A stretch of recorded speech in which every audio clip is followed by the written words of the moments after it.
To share internet by using Samsung A07, you can easily do that by opening the settings.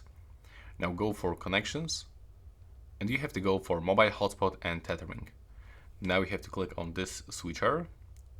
We have to turn off Wi-Fi because it will only use the mobile data. Click on the mobile hotspot, and over here, when you scroll down, you are able to change name of your hotspot, password, and band.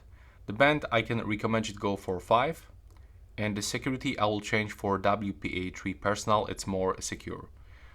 Now click save, and by the way, when you click here, you can also expand and find some advanced settings, but I wouldn't actually recommend you to do this.